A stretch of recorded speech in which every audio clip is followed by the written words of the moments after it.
Cancer prevention strategies can be implemented at both the population level and the individual level.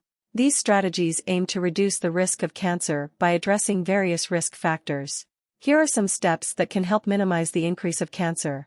At the population level, public health campaigns, public health organizations and government agencies can raise awareness about the importance of cancer prevention through educational campaigns.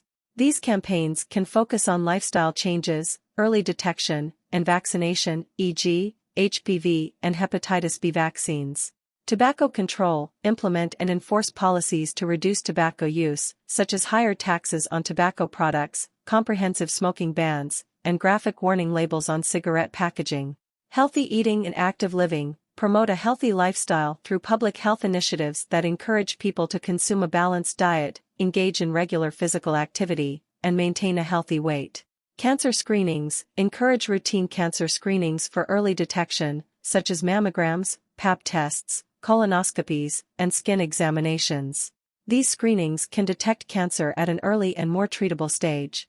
Vaccination programs, support vaccination programs to prevent infections that can lead to cancer, such as the HPV vaccine to prevent cervical and other cancers, and the hepatitis B vaccine to prevent liver cancer. Occupational safety, ensure workplace safety and reduce exposure to occupational carcinogens through regulations and protective measures. Environmental protection, monitor and regulate environmental pollutants to reduce public exposure to cancer-causing agents. This includes addressing air and water pollution and hazardous waste disposal. At the individual level, tobacco cessation, avoid or quit smoking and the use of tobacco products. Smoking cessation programs and resources are available to help individuals quit. Healthy diet, consume a balanced diet rich in fruits, vegetables, whole grains, and lean proteins while limiting the consumption of processed and red meats, as well as foods high in saturated fats and added sugars. Physical activity, engage in regular physical activity.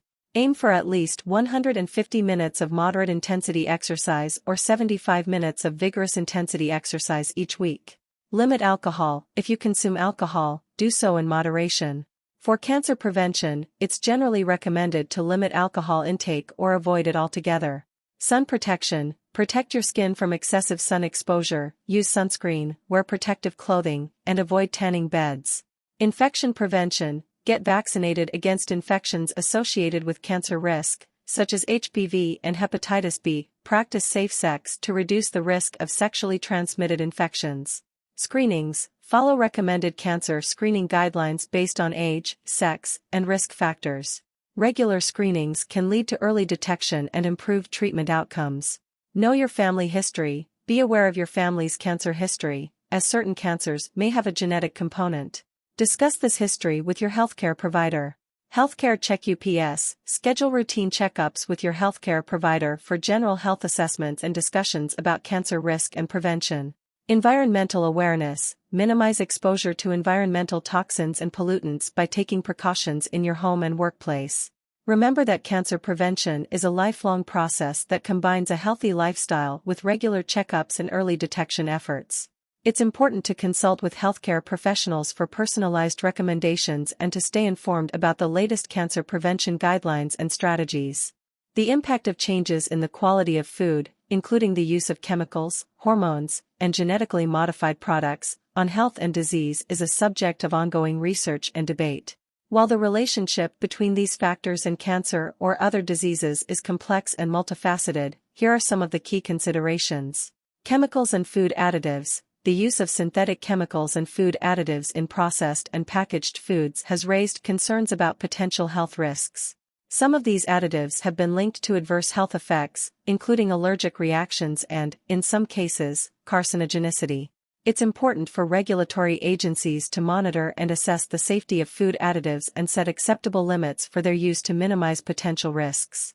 Pesticides, residues from pesticides used in agriculture can sometimes be found on conventionally grown fruits and vegetables.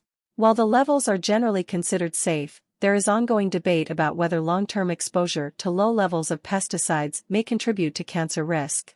Washing and peeling fruits and vegetables can help reduce pesticide exposure. Hormones in meat. Some livestock are raised with the use of growth-promoting hormones and antibiotics. Concerns have been raised about the potential effects of these hormones on human health. While regulatory agencies like the U.S. Food and Drug Administration, FDA, have set limits on the use of such hormones in food production, studies examining the link between hormone-treated meat and cancer or other diseases are ongoing. Genetically modified, GM, foods. Genetically modified crops have been developed to improve crop yield, resistance to pests, and nutritional content. The safety of GM foods is a topic of ongoing scientific research and debate. Regulatory agencies in various countries assess the safety of GM crops before they are approved for human consumption. To date, the consensus among many scientific organizations is that approved GM foods are generally safe to eat. Diet and lifestyle. It's essential to consider the overall diet and lifestyle of individuals when evaluating the impact of food quality on health. Diets high in processed foods, added sugars, unhealthy fats, and low in fruits and vegetables have been linked to an increased risk of obesity, diabetes, and certain cancers. It's often challenging to isolate the effects of individual food components from the overall diet and lifestyle. Individual variability. People's responses to dietary factors can vary based on genetics, age, sex, and other individual characteristics. What may be a risk factor for one person may not be for another. Scientific uncertainty. While many studies have explored the relationship between dietary factors and cancer, results can be inconsistent, and it is often challenging to establish causality. The body of evidence evolves as new research is conducted. In summary, while there are concerns about the use of chemicals, hormones, and genetically modified products in the food supply, the link between these factors and the increase in cancer and other diseases is complex and not fully understood. To minimize potential risks, it's important to follow a balanced and varied diet that includes whole, unprocessed foods, fruits, vegetables, and lean proteins. Additionally, food safety regulations, labeling, and ongoing research are essential for monitoring and addressing potential health risks associated with changes in food quality. Individuals should also consult with healthcare professionals and follow dietary guidelines provided by health authorities.